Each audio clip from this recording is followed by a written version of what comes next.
J'ai le plaisir d'accueillir aujourd'hui Jean-François Petit-Gendre, un des doyens de la pensée postmonétaire en France, qui a écrit un grand nombre d'ouvrages sur comment on vit dans une société sans argent. Bonjour Jean-François. Bonjour. Donc tu vis dans le sud de la France, et tu as écrit différents ouvrages, notamment 30 minutes, Le porte-monnaie aussi, un roman, Une société sans argent, des portraits postmonétaires, Description du monde de demain en collaboration avec Marc Chinal aussi. Donc, depuis combien de temps réfléchis-tu à un monde sans argent? Depuis à peu près 2012, c'est quand je me suis mis à la retraite, je me suis mis à réfléchir sur ma vie et ça m'a amené à ça. Voilà. J'ai eu une vie assez riche en expériences variées, professionnelles et militantes. D'abord étudiant en philosophie, puis objecteur de conscience pendant 3 ans en service civil dans un bidonville. Après, ouvrier menuisier pendant 10 ans dans le bâtiment. Éducateur pendant 20 ans dans un centre de soins pour toxicomanes et enfin, en fin de carrière, généalogiste familiale professionnelle en libéral pendant 10 ans. À ma retraite, j'ai commencé à écrire pour transmettre un petit peu tout et pour dégager un fil rouge de toute mon histoire fragmentée et variée qui partait dans tous les sens. Voilà. Et je me suis aperçu que par quelques bouts qu'on prenait les différents épisodes de ma vie, il y avait toujours des questions d'argent. Voilà, et le fil rouge, c'était l'argent. Par exemple, le bidonville, c'était l'exemple type de l'exclusion sociale due au système capitaliste. Le bâtiment, c'était des métiers manuels dévalorisés à cause de la course au profit. Voilà.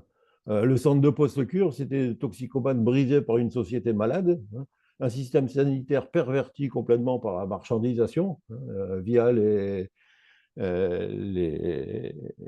les grandes entreprises,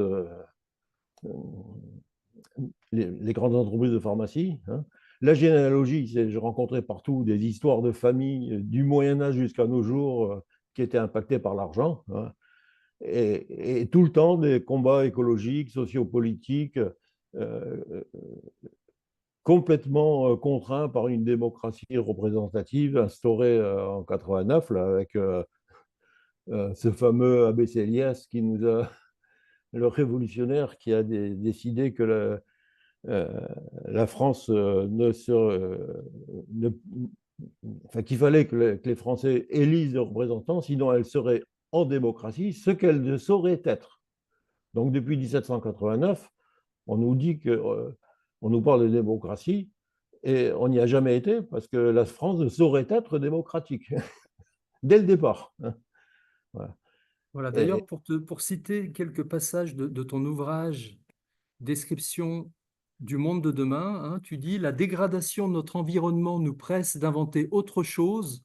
Nous en avons les moyens, sauf qu'il ne s'agit plus de réformer un système, mais de changer de logiciel, de mode de pensée, de fonctionnement, de paradigme et de civilisation. Et tu dis aussi: l'égalité, la fraternité, la liberté, les droits de l'homme et l'écologie et la paix restent des notions idéalistes dans un système marchand.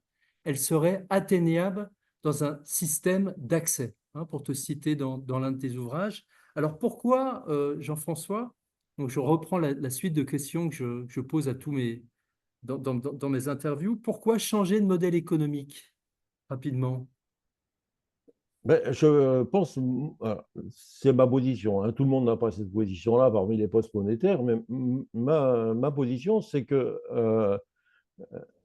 on est face à un système complexe. Euh, et dans tous les systèmes complexes, il arrive toujours un moment où on n'a pas le choix de. euh, on n'a pas le choix dans les solutions. Le système finit toujours par s'effondrer. Comme se sont effondrés tous les grands empires. L'Empire romain, il a mis 4 siècles à s'effondrer, mais il s'est effondré quand même, parce qu'il était devenu trop grand. Euh, et là, actuellement, si on part de l'écologie, de l'économie, de la politique, des questions sociales, de n'importe quel sujet, on arrive à des impasses. Quelles que soient les solutions qu'on prend, elles ne sont pas bonnes. Donc, on ne peut pas changer, on ne peut pas réformer le système, il faut changer de système. Hein. Voilà. C'est une globalité. Hein. Et il y a de plus en plus de scientifiques en plus qui nous confirment ça. Arthur Keller, qui est spécialisé dans les systèmes complexes et qui a écrit des tas de bouquins sur les systèmes complexes, il arrive à la même conclusion. Ce qui fait que quand on l'a contacté, il nous a dit c'est évident, je suis pour l'abolition de l'argent parce que c'est un système et qu'il faut en sortir. Voilà. Euh, Alors, un monde sans argent éliminerait la pauvreté, la misère, l'injustice, les guerres, les problèmes environnementaux. Quels sont les facteurs qui te touchent le plus personnellement, Jean-François? Aucun. Et tous, justement parce que c'est un système. Hein. Si on s'intéresse à l'écologie et qu'on ne voit que l'écologie, hein, il n'y a aucune raison de penser à l'abolition de l'argent, parce qu'à ce moment-là, on va essayer d'améliorer, hein, de rendre le capitalisme écolo. C'est ce qu'on est en train de faire actuellement. Et ça ne marche pas. Hein. Et c'est un truc qui date de l'Antiquité. Hein. Euh, Comme je suis un peu amoureux de la Grèce et que je m'intéresse beaucoup à l'histoire de la Grèce, au IVe siècle avant Jésus-Christ, il y avait un stratège athénien, hein, qui, en pleine guerre, vers 450, un truc comme ça, en pleine guerre politique entre les démocrates et les aristocrates, hein, il a sorti une phrase qui était absolument fabuleuse. Il a dit quand on veut quelque chose que l'on n'a jamais eu, hein, et qu'on le veut absolument, il faut faire quelque chose que l'on n'a jamais fait. Or, ça fait 2000 ans quasiment que l'argent circule et qu'on utilise l'argent et que tout est fondé sur le commerce, l'échange marchand. Hein. Il y a eu plein de solutions, hein, à plein d'époques, dans des régions différentes, avec des cultures différentes, des configurations politiques différentes, et à chaque fois on retrouve les mêmes problèmes. Hein. Dans l'Antiquité grecque, tu retrouvais la première arnaque à l'assurance, hein, euh, qui s'est passée au IVe siècle. Un armateur grec qui s'était mis de mèche avec un commerçant marseillais, tu vois, et qui coulait les bateaux pour se faire rembourser la marchandise. Enfin, tu vois, c'est un truc de fou, quoi. Tout existait déjà. Aristophane, il a écrit une pièce de théâtre qui s'appelait Ploutos. Ploutos, chez les Grecs, c'était le dieu de la richesse et de la prospérité. Hein. Il avait une pièce humoristique qui se moque justement des riches, de la richesse, de la recherche du pouvoir, etc. Hein. 4e siècle avant Jésus-Christ. Hein. Ça n'a pas changé. Tu comprends ce que je veux dire? Comment vivent concrètement les gens dans le système que tu conçois? Alors, en premier lieu, comment s'organise la politique commune? Donc, il y a un président, il y a des assemblées régionales, locales. Comment tu organises la société dans ton système? Alors, le problème, c'est que on ne peut pas le savoir. Hein. D'abord, c'est pas moi qui va faire une constitution au niveau mondial qui va plaire à tout le monde. D'accord? Sur la planète, il y a des cultures différentes, des habitudes, euh, des us et coutumes qui sont différentes et qui interdit qu'on fasse quelque chose d'absolument universel. Le rêve universel, là pour le coup, on est dans l'utopie. Hein. Donc, euh, euh, on peut essayer sur des points précis, hein, sur le logement, par exemple. Hein. Qu'est-ce qui se passe si demain il n'y a pas d'argent? Qu'est-ce qui se passe avec le logement? Hein. Comment les gens vont faire pour se loger? Bon. Au niveau politique, donc tu vois un système de référendum citoyen sur toutes les questions, ou tu vois quand Alors, même une élite avec des présidents, il faut simplement. toujours, il faut toujours partir de la base. Hein. Regardez les problèmes qui se posent. Dans la politique actuelle, on a un système qui est complètement pyramidal. Et forcément, dans un système pyramidal, il y a un sommet et une base. Hein. Alors, on a inventé la représentation de la base euh, pour faire le lien avec le sommet. Mais on voit bien que ça ne marche pas, quelle que soit la configuration politique. hein. Que ce soit chez les communistes ou chez les capitalistes, c'est pareil, hein. D'un côté, tu arrives au 0,1% de riches et le reste qui se démerde. Et chez les communistes, tu as la nomenclatura, hein, donc la classe administrative qui exerce une dictature sur le peuple, hein. Et tout ça pour des questions financières, hein. Donc, il faut changer ça. Or, actuellement, il y a une idée qui est dans l'air du temps, c'est le système en réseau, hein. On peut très bien passer d'un système pyramidal à un système en réseau, hein. C'est une convention sociale, hein, le choix de la pyramide, hein, on a beau savoir que la pyramide, ça peut donner qu'un pharaon et des esclaves, hein. C'est ce qui se passe. Aujourd'hui, on a Macron et le peuple qui ferme sa gueule, hein. Alors, tu as le choix entre des configurations politiques, soit tu es en démocratie et c'est cause toujours, soit tu es en dictature et ferme ta gueule. Comment s'organise la propriété et l'accès au logement, hein, par exemple, hein, pour passer d'un monde actuel à une société sans argent? Donc, il y a des locataires, hein, il y a des personnes actuellement qui sont locataires d'un petit logement de 20 mètres carrés, il y en a qui sont locataires d'un logement de 100 mètres carrés. La même chose pour des propriétaires qui sont propriétaires d'un petit logement dans une famille de 50 mètres carrés et des personnes qui sont propriétaires de plusieurs logements de 100 mètres carrés. Comment est-ce que tu vois comment s'organise donc la propriété et l'accès au logement dans une société sans argent? Là, c'est pareil, hein. Il faut revenir à l'expérience de pensée. Demain, il n'y a plus d'argent, qu'est-ce qui se passe avec le logement? S'il n'y a plus d'argent, il n'y a plus de propriétaire, il n'y a plus d'accédant à la propriété. Voilà. Et donc, s'il n'y a plus d'accédant à la propriété et plus de propriétaires, vraiment, hein, et encore moins de locataires, euh, le seul problème qui subsiste, c'est à quel endroit je vais loger. Or, il se trouve que, je te donne un exemple tout simple, hein. Dans ma commune, c'est une commune de 7000 habitants. L'été, on est 80 000 habitants. Ça veut dire que pendant 10 mois de l'année, il y a 82% des logements qui sont vides.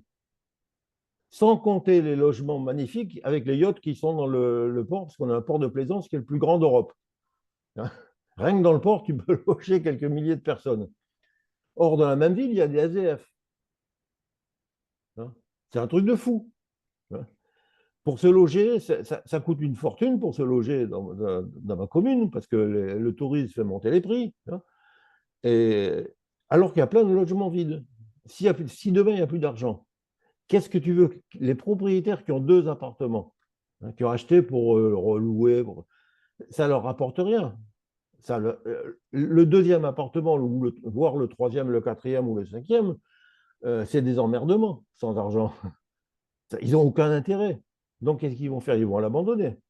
Imagine également, s'il n'y a plus d'argent, tous les bâtiments qui servent à faire tourner l'argent, les banques, les assurances, les caisses de retraite, de sécurité sociale, de tout ça, tout, les cabinets comptables, tout ça, c'est des bureaux. Des millions de mètres carrés de bureaux qui sont bien construits, qui sont facilement transformables en appartements, en loft, en tout ce que tu veux, hein.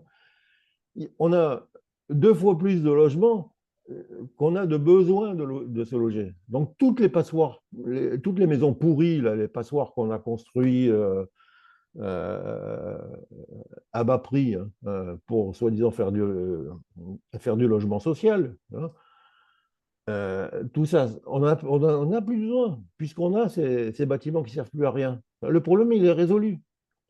La seule chose qu'il y a, c'est qu'on pense la société sans argent avec les critères de l'argent, avec la configuration de l'ancien régime, tu vois. Donc, prenons un propriétaire, une personne qui est propriétaire d'une petite maison, par exemple, en province. On passe dans une société sans argent. Est-ce qu'elle est toujours propriétaire de son logement, d'après ta propre vision? Alors, moi, si on dit au propriétaire qu'il n'est plus propriétaire et que il est lésé, hein, donc il ne va jamais être d'accord. il va freiner des 4 sabots pour garder sa résidence secondaire au prétexte que c'est une maison familiale, il y a passé son enfance, etc. Il ne l'occupe pas, mais c'est à lui. Bon. Est-ce que ces enfants vont hériter de cette même maison, par exemple? Non, l'héritage, c'est un droit de vol et un droit d'accumuler des biens. Les fameux riches dont on se plaint, l'essentiel de leur fortune est constitué par un patrimoine. Hein. Et le fils hérite des maisons, des résidences secondaires, de l'usine de papa, ou des usines de papa. Il n'a rien fait pour ça. Hein. Mais d'emblée, il va démarrer dans la vie avec une fortune, avec des biens, etc. C'est complètement injuste par rapport à celui qui est qui est le fils du menuisier du coin. Donc, les propriétaires resteront propriétaires de leur logement à vie, mais pas leurs enfants. Hein. Mais alors, que deviennent les locataires? Hein? On passe dans une société sans argent, on a un locataire d'un logement d'une chambre de bonne à Paris de 10 mètres carrés, et on a Ouais. un locataire célibataire aussi, qui a un appartement de 150 mètres carrés. Comment est-ce que tu vois le changement, une personne, les locataires? Qu'est-ce qu'il advient d'eux Oui. dans un système sans argent? Je ne sais pas si tu te souviens, mais on a déjà dit qu'il y avait 2 fois plus de logements vides que de gens qui vivent dans un studio de 10 mètres carrés, hein, dans un placard. Hein.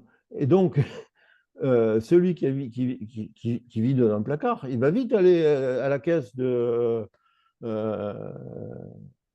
d'assurance ou à la banque de machin, prendre un quartier de bureau de 100 mètres carrés et l'occuper et en faire son petit loft. Tu vois, là, c'est évident. Voilà, Et donc ce qui veut dire que ça sous-entend qu'au moment de la transition, avant et pendant la transition, il faudra répartir, pour ce qui est du logement, des logements plus équitables pour tout le monde. Hein, Et voilà. voilà. Et s'il y a des conflits, il y a ces comités de conciliation qu'on peut organiser, hein, au niveau local avec les gens du peuple. Le conflit peut se régler comme ça s'est réglé jusque dans les années 60 dans la justice de paix. Je ne sais pas si tu as entendu parler de ça. Hein. Avant, il y avait, depuis le Moyen Âge, il y avait des justices de paix. Hein. Et alors là, ça a été formalisé à la Révolution et ça a tenu jusque dans les années 60. Personne ne sait pourquoi on les a supprimés, parce que ça soulageait la justice ordinaire, hein, de quantité de procès à la con. Tu vois. Et le juge, c'était pas un professionnel, hein, c'était quelqu'un qui était élu par la population, avec un secrétaire, un assesseur, etc. Ça fonctionnait très bien. Alors, comment s'organise le travail, donc la production dans une société basée sur les ressources, une société de l'accès, Jean-François, au Euh, travail? Ben j'ai du mal à voir où est le problème.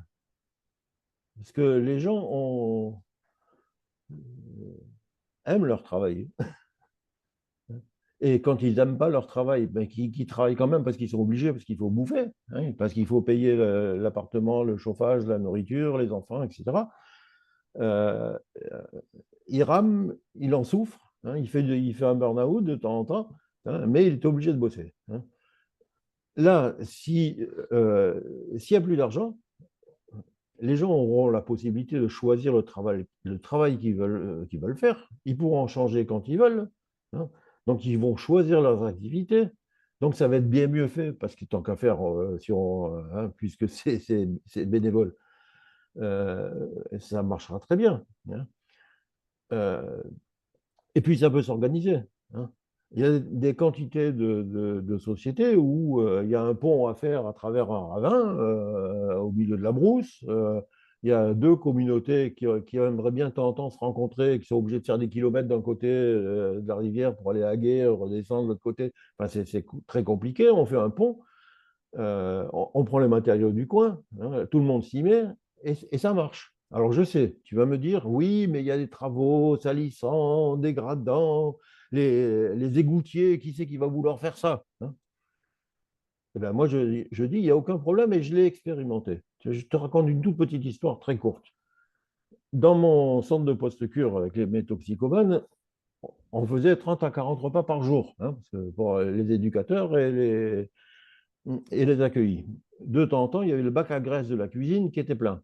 Alors, je ne sais pas si tu as soulevé un jour, ouvert un bac à graisse, c'est dégueulasse, hein. Il faut avoir le cœur et l'estomac bien accrochés, sinon tu as envie de dégueuler, hein. À chaque fois, je disais au toxico, ben, il me faut 2 volontaires pour venir avec moi et m'aider à nettoyer le bac à graisse. Voilà, les toxicos faire des trucs comme ça, c'est, en général, ça traînait pendant 2 jours, tu vois. Mais pendant ces 2 jours, on était au sandwich, hein. Ça changeait des repas, des bons repas qu'on faisait, hein. On faisait des bons repas, hein. Et au bout de 2 jours, il y en a deux qui se proposent, qui se dévouent, tu vois, en traînant un peu la patte. Bon. Et tout le monde se fout de leur gueule. Ils ont craqué, quoi. Ils se sont fait avoir, hein. Ils se sont fait baiser la gueule, hein. Bon. Or, à chaque fois, ça se produisait plusieurs fois par an. J'ai travaillé pendant 20 ans là-dedans, hein. Donc, à chaque fois, les deux qui étaient venus, ils se soignaient plus vite que les autres. Et ils avaient une place dans le groupe euh, qui était une place de leader, de référent. Tu vois, ils avaient une position sociale, hein. C'est sûrement ça d'ailleurs qui les aidait à se soigner beaucoup plus vite que les autres, hein. Par rapport au travail, donc les gens travailleraient combien d'heures par jour, par exemple, ou par semaine? Tu as une Ah idée ben, là-dessus? il y a plein de gens qui ont fait des calculs. Alors, ça varie entre 3 heures par jour et voilà, maximum, quoi, hein. C'est des semaines de 15 heures, quoi. Dans une société sans argent, il y aura différents métiers qui seraient amenés à disparaître, hein, comme par exemple les vendeurs, les commerciaux, les banquiers, les comptables. Donc, comment s'organise la reconversion de ces métiers? Sans argent, on est obligé à passer une société de l'accès. Parce qu'il faut bien manger, il faut bien fabriquer des choses, voilà. Donc, mais ça veut dire que, comme c'est gratuit, on n'a pas des problèmes de fin de mois difficiles, on ne risque pas de crever de faim, hein. Bon. Donc, les gens qui ont des métiers, qui voient leur métier disparaître, hein, ils étaient comptables, ben, il n'y a plus de comptabilité à faire. Alors, ils peuvent se recycler, hein. Alors, c'est le moment où jamais ils auront le temps. Parce que pendant le temps de formation, hein, euh, ils n'auront pas de problème matériel à résoudre, hein. Ils auront ce qu'il faut. Ils seront logés, ils auront de quoi manger, etc. Or, il y aura également des gens qui seront ravis de transmettre leur savoir. Donc, un comptable peut devenir apiculteur, ou peut devenir maraîcher, ou peut devenir ou s'occuper de la gestion, parce qu'il y a quand même une gestion, il y a une économie au sens étymologique du terme, hein. L'économie, c'est la gestion de la maison. Donc, dans une société sans argent, on a quand même, il y aura quand même des paysans qui feront des légumes, des gens en ville qui auront besoin de manger des légumes mais qui n'auront pas les moyens de les faire, hein, ou qui n'auront pas le temps, ou qui ne sauront pas, etc. Donc, il faudra transporter. Donc, il y aura euh, des mouvements de stock, une gestion de stock, la prévision de si une année on s'aperçoit qu'on a planté trop de céréales et pas assez de fruits, il faudra l'année suivante régler le tir, hein, et organiser un peu tout ça. Les comptables feront ça très bien. Voilà, donc d'une manière concrète, pour vraiment que les gens puissent donner leur voix, en quelque sorte, si admettons qu'il y ait un mouvement politique et que des gens aient à voter, il faut qu'ils comprennent vers quoi ils votent concrètement. Donc pour eux, c'est des choses très simples, le logement, l'alimentation, donc il y aurait des centres alimentaires où tout le monde pourra prendre ce qu'il veut en permanence. Comment tu vois cette On a, réalité de on a l'alimentation? même, on a même un exemple très précis. Les AMAP, c'est quoi? Mon gendre est maraîcher bio, hein. C'est un ingénieur euh, en énergie atomique qui s'est reconverti dans le marché bio, hein. Il en a marre de faire des conneries, hein. Et il a 2 AMAP, hein, donc 2 groupes d'une centaine de personnes. Il nourrit donc 200 personnes, 200 familles, hein, ça fait pas mal. Sur 3 hectares, tu vois, c'est pas grand-chose, hein. Euh, Alors actuellement, il fait les paniers, il amène les paniers dans les AMAP et les gens repartent avec leurs paniers, hein. S'il n'y a plus d'argent, euh, il y aura plein de gens qui seront libérés parce qu'ils font des métiers à la con, des bullshit jobs, hein. Ça, il y en a plein, hein. Ces gens-là, ils pourront venir aider. Alors que maintenant, mon gendre, il a du mal à trouver du personnel, hein. Il n'aura pas besoin d'amener les paniers parce qu'il est en bordure de ville, hein, d'une grande ville. Voilà. Et donc, les gens, ils pourront se déplacer, aller directement prendre les légumes dans le champ, hein. Si c'est des vieux qui ne peuvent pas se déplacer, on leur ramènera. Il y aura toujours quelqu'un qui pourra amener, en venant chercher ses légumes, il amènera les légumes du voisin qui ne peut pas se déplacer parce qu'il est trop vieux, hein. Il y a des quantités de solutions. Admettons que je me balade en ville avec mon fils et qu'il veuille manger une pizza, une part de pizza ou un pain au chocolat. Donc, il pourra simplement aller dans une boulangerie, dans une petite pizzeria pour manger sa pizza, ça serait gratuit. Comment Ouais. comment tu conçois le fait que certaines personnes peut-être n'auront pas tendance à trop prendre? Ou comment est-ce que tu vois ce fait-là dans une société de l'accès en quelque sorte? Si tu as la possibilité d'avoir une pizza tous les jours, quand tu veux, hein, pourquoi tu vas en prendre 10? Une fois que tu as mangé ta part de pizza, même une pizza, ça fait déjà beaucoup. Tu as mangé ta part de pizza, ça suffit. Pourquoi tu vas en manger plus? Ça, c'est le fait de prendre trop, hein. J'ai une fille qui est enseignante. Elle amène des enfants de collège euh, voir une exploitation chez un maraîcher bio, hein. Le maraîcher bio dit aux enfants, ben, si vous voulez, vous prenez les légumes que vous voulez en partant. Et elle voit un gamin qui prend des courges et qui essaye de bourrer dans son sac à dos le maximum de courges. Euh, Ma fille elle va voir le gamin, elle lui dit, tu aimes bien ça les courges? Oh non, c'est dégueulasse. Mais pourquoi tu les prends? Ben parce que c'est gratuit, hein. Le truc absurde, le gamin il s'emmerde à transporter des courges alors qu'il n'aime pas ça, hein. Mais ça, c'est le réflexe de l'argent. C'est l'argent qui provoque ça. Quand il y a un pot de Nutella qui est en solde ou qui est gratuit dans un supermarché, c'est la ruée. Les gens se battent. Mais si tu sais que demain, tu auras le pot de Nutella au même endroit, dans le même dépôt alimentaire, pourquoi tu vas t'emmerder, hein? Pourquoi prendre 40 kilos de patates alors que tu sais qu'elles vont germer? Alors, comment s'organise l'éducation, l'instruction dans un système sans argent? Eh bien, alors là, pour la première fois dans l'histoire de l'éducation, les choses vont aller mieux. On a tout ce qu'il faut. On a les locaux, on a les gens compétents. euh, et tout ça, l'éducation nationale actuellement, elle est quand même vraiment malade. Elle est en danger. On n'arrive même plus à recruter des profs, quoi, hein. C'est quand même formidable, quoi. Alors que c'est un métier passionnant, hein. Bon. Et, et en plus, il y a un déchet terrible, quoi. Il y a plein de gosses qui sortent de l'école et qui savent à peine lire et écrire, quoi, hein, qui n'ont pas de formation, voilà. C'est très inégalitaire, hein. Si tu es fils de bourgeois, tu réussis, tu passes ton bac. Si tu es fils d'ouvrier, on t'envoie direct dans le technique, hein. C'est complètement figé. Il y a des quantités de moyens. On le sait déjà, hein, les écoles Montessori, les écoles Freinet, il y a plein de choses, hein. Les profs savent très bien organiser ça, hein. Mais on peut enfin l'organiser de façon différente. Pourquoi il y a des vacances scolaires? Ça rime à quoi? Pourquoi l'été? L'été, c'est pour faire la moisson, hein, parce que ça vient de l'époque où les gamins, il fallait qu'ils bossent pour la moisson. Donc, ils ne pouvaient pas aller à l'école. Donc, on a mis des vacances, hein, ou pour les vendanges, hein, voilà.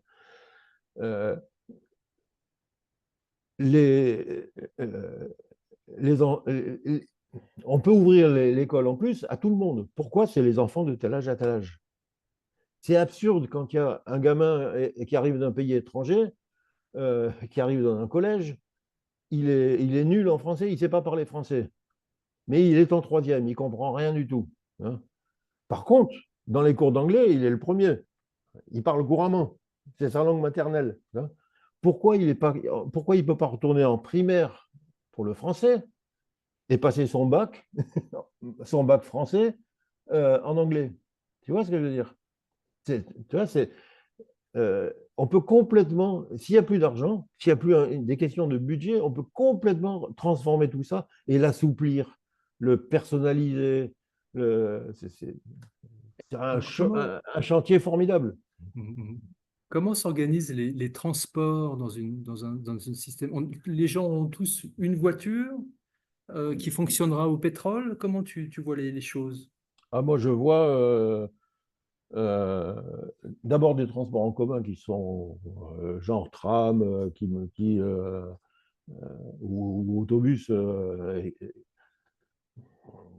qui sont très commodes. Il faut que ce soit proportionné au nombre d'habitants, c'est-à-dire avoir un bus de 40 places où il y a 3 personnes dedans, c'est une connerie, hein. Voilà. Donc, il vaut mieux avoir des petites estafettes qui vont se balader. Et en plus, on a déjà un parc de voitures qui est surdimensionné, hein. Parce que dans une famille, à cause de l'argent, à cause du travail, hein, mais on travaille pour l'argent, euh, il y a des fois 2 ou 3 voitures dans la famille. Or, la voiture, elle est immobilisée les 3 quarts du temps. On prend la voiture pour aller travailler, on la pose pendant 8 heures, on la reprend après pour 1 heure de route, hein, et le week-end, elle ne bouge pas.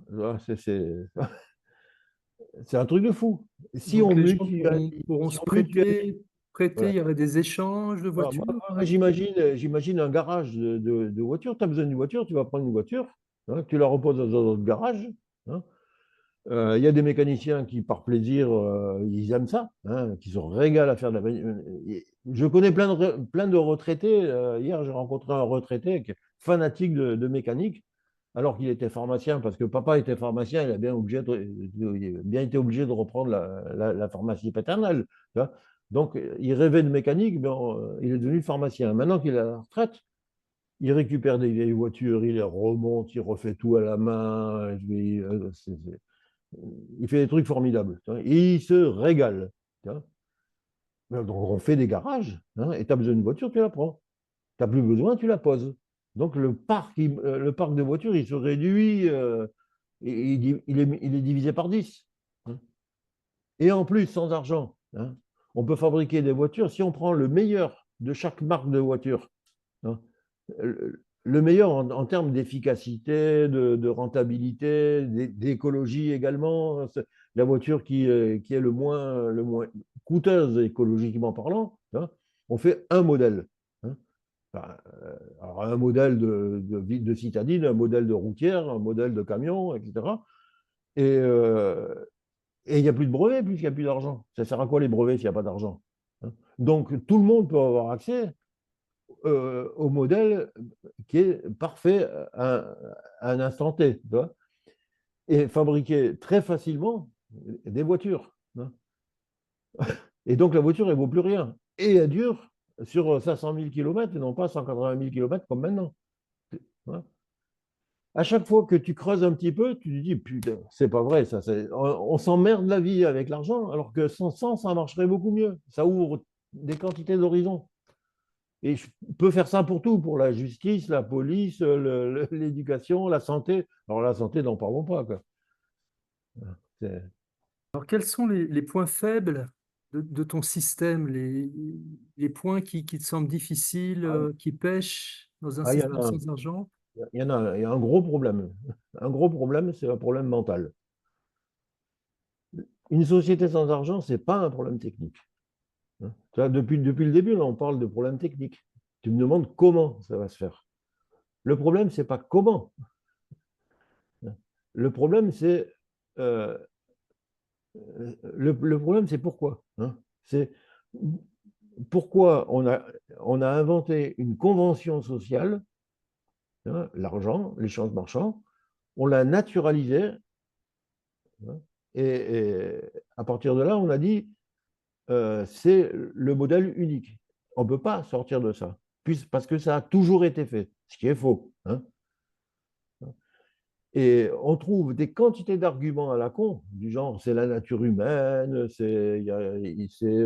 la nécessité de faire des échanges, comme si les échanges, hein, euh, ça, ça a toujours existé depuis le néolithique.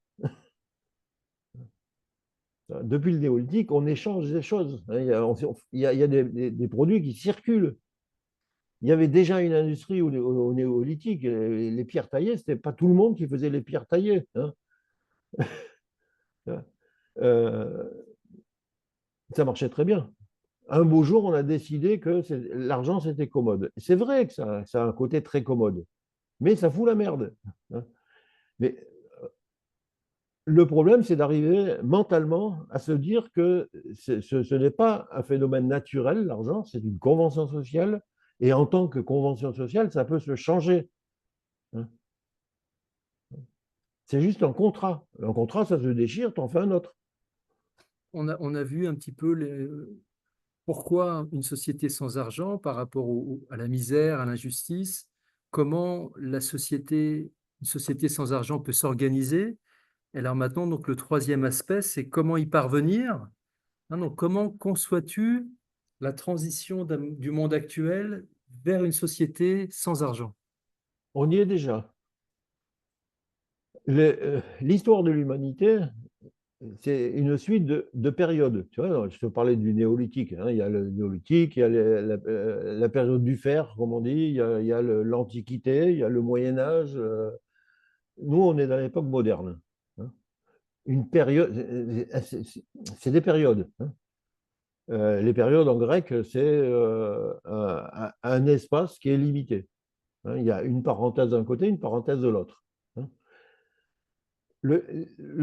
Tous les passages d'une période à l'autre qu'on a connus dans l'humanité, ça s'est fait de la même façon, hein. C'est-à-dire il y a un temps où la période, la parenthèse finale, elle est toujours en place, hein. Et donc, il y a encore le vieux monde qui subsiste, et il y a une parenthèse qui commence à s'ouvrir de l'autre côté.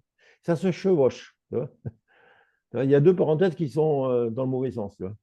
Et petit à petit, on va passer de l'autre côté, hein.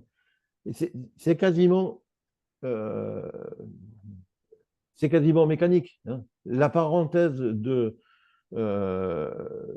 de la Renaissance, c'est quoi la Renaissance? C'est qu'on est passé du Moyen Âge à l'époque moderne. Là, on n'est pas encore sorti de l'époque moderne, mais on est déjà rentré dans le postmodernisme, hein. Et dans ce postmodernisme, il faut simplement faire comprendre aux gens que le fondement qui va faciliter, le paradigme qui va faciliter ce changement-là, c'est justement l'abolition de l'argent. Et ça va se faire parce que le capitalisme, il va s'effondrer. Il va s'effondrer pour les mêmes raisons que l'Empire romain. Il y a trop de contradictions. Tu vois bien dans quelle impasse on est politiquement en France actuellement, quoi, hein. C'est un truc de fou, quoi. On a un président qui est fou, qui fait n'importe quoi, des ministres qui sont complètement hors sol, des élites qui se délitent. Enfin, il n'y a rien qui va. Au niveau écologique, on a franchi déjà sur les 9 seuils qui ont été définis par les scientifiques, on a franchi 6 déjà. 6 ou 7, le septième, on ne sait pas trop encore. Et c'est des seuils irréversibles. On ne peut pas revenir en arrière. Quand une espèce vivante meurt, s'il reste un couple à la rigueur, tu peux la sauver, hein. Tu peux sauver l'espèce. Et quand il n'y a plus qu'un mâle ou une femelle, plus qu'un seul individu, c'est fini. Tu es coincé. Tu sais que ça va disparaître. L'espèce va disparaître. Ce n'est pas réversible. Bon, ce genre de seuil, on a déjà franchi 6. On va pas pouvoir aller très longtemps comme ça. Donc, comment tu conçois la transition? Tu peux la concevoir à travers un mouvement politique mondial, peut-être? Alors là, ce que je te disais, la transition idéale, c'est le lent passage d'une parenthèse à l'autre. Le problème, c'est que pour la première fois dans l'humanité, on a fait tellement de conneries on est pris par le temps. Parce que si la chute du capitalisme se situe en 2030, hein, certains en parlent, euh, ça va être brutal, hein. On n'aura pas le temps, ce ne sera pas préparé. Hein. Et d'un jour à l'autre, il faudra passer d'un système à l'autre. Ce n'est pas évident du tout. Hein. C'est un truc de fou, quoi. Il faut tout changer. Est-ce que tu penses qu'il est possible qu'un mouvement politique, un mouvement mondial, national ou mondial, puisse aboutir à la création d'une société sans argent? Euh, un mouvement, euh, un mouvement de masse populaire, oui. Parce que dans l'urgence, les gens sont capables de comprendre qu'on se roule. Mais ce qu'il faut sur... L'erreur, c'est d'attendre que ce soit de s'appuyer sur le gouvernement pour faire ça. À mon avis, c'est les derniers à pouvoir comprendre et admettre. Voilà.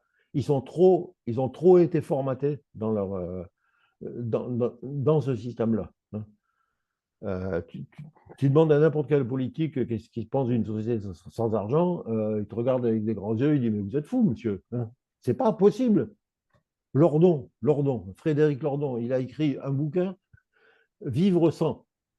Alors il y a plusieurs chapitres, hein, c'est Vivre sans institution, c'est Vivre sans argent. Et il a écrit 30 pages pour expliquer que l'abolition de l'argent, c'est un contresens tragique. On est dans un contresens tragique, vous vous rendez compte, monsieur? Hein. Où ils vous ont mené ces gens-là? C'est des argentistes, là, c'est post-monétaire à la con. Hein.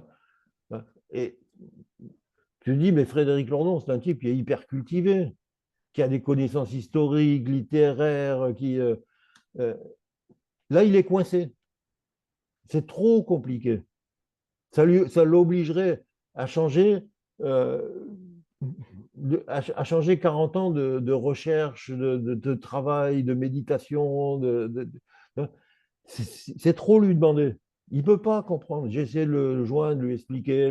Non, non, non, il ne veut pas entendre. Il peut pas entendre. Donc, faut surtout pas s'appuyer sur un gouvernement. Hein. Parce que, C'est la fin des privilèges aussi, hein, pour beaucoup, hein. Alors que ce serait les privilèges pour tous, finalement, hein, oui, une société sans argent. c'est sûr que un paysan gabonais a plus d'intérêt à une révolution monétaire que M. Arnaud ou Lagardère. Là, parce que eux, ils vont perdre beaucoup hein, quand même. Hein. Voilà. Il y en a quand même qui y pensent. Hein. Il y a quand même des gens relativement riches hein, qui se disent, oui, effectivement, là, on a joué au con. Quoi, hein. On détruit tout, on détruit la planète uniquement pour que l'argent tourne. Quoi, hein. Or, dès qu'il y a de l'argent, il y a des choses dans l'argent que tu ne veux pas éviter. Tu ne veux pas éviter la rotation monétaire. Tu ne veux pas éviter les profits. Tu ne peux pas éviter les inégalités. Tu vois, c'est des choses qui sont inévitables, quelle que soit la configuration, l'époque, le genre de monnaie, qu'elle soit crypto-monnaie ou que ce soit de la monnaie locale, de la monnaie fondante. On a tout essayé. Tout. Hein. Et on ne peut pas le réguler. On a fait toutes les régulations. Hein.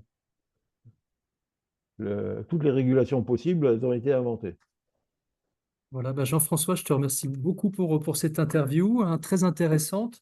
Hein, je vais mettre en lien ton site, ton blog, pour que le public puisse avoir accès à tes ouvrages aussi, hein, qui sont très, très, très bien écrits, hein. Il y a un gros effort de réécriture aussi, je pense, dans tes livres, hein, parce qu'ils sont très, très, très bien écrits, hein. Ouais. Alors, en conclusion, si tu veux une conclusion, hein, je te citerai une phrase, c'est apprendre d'hier, ça c'est absolument important, vivre pour aujourd'hui, toujours expérimenter, toujours essayer d'améliorer, comprendre pour demain, mais l'important c'est de jamais cesser de s'interroger. Voilà, bah D'accord? je Voilà. propose qu'on Voilà. Et termine puis, sur ces mots porteurs de sens. ah, Jean-François. et, et puis Oui. la fameuse citation de Périclès, le stratège athénien pendant la guerre politique là, entre 445 et 429 avant Jésus-Christ. Quand on désire une chose que l'on n'a jamais pu obtenir, il faut faire quelque chose que l'on n'a jamais fait. Voilà. Alors, Eh ça ben, fait 2 millénaires hein, qu'on ne vit plus sans argent et sans commerce. Ben, c'est peut-être ça qu'il faut faire. Si on veut obtenir l'égalité, la fraternité et la liberté. Voilà. Ben, je te remercie beaucoup, Jean-François. On va lancer des tables rondes aussi entre penseurs, hein. Donc, j'espère que tu seras très certainement présent avec nous. Donc, je te dis à très bientôt, Jean-François. Pas de problème. À bientôt. Au revoir, au Salut. revoir.